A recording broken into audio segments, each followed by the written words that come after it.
ஏதாவது நீ செய்ய அப்படின்னாங்க. அது சொல்லி இப்ப ஒரு 10 வருஷம் இருக்கும். நான் அந்த நேரத்துல என்ன செய்யறது? இப்ப நீங்க சொல்றதுக்கு பதில் தான் நான் சொல்ல முடியுது. இது மாதிரி குற்றங்கள் தொடராம இருக்கணும். கல்லூரி வளாகங்கள்ல உங்களுக்கு தெரியும், கல்லூரி பள்ளியில் வழிபாட்டு தலங்கள்லயே அதிகமா போதைப் பொருள் விற்கிற பழக்கம் வந்துருச்சு.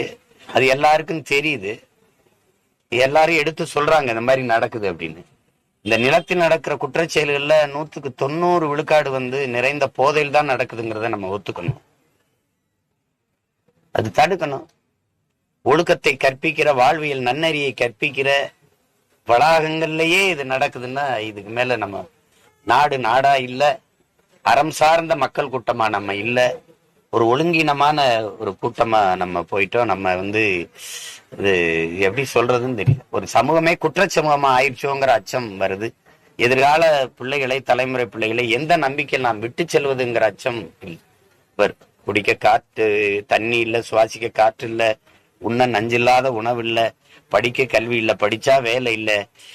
இப்படிப்பட்ட ஒரு இக்கட்டான சூழல்ல இந்த கொடுமையும் வேற இருக்குது. இதுல எப்படி விட்டுட்டு போறதுங்கிற வேதனை தான் மிஞ்சுது.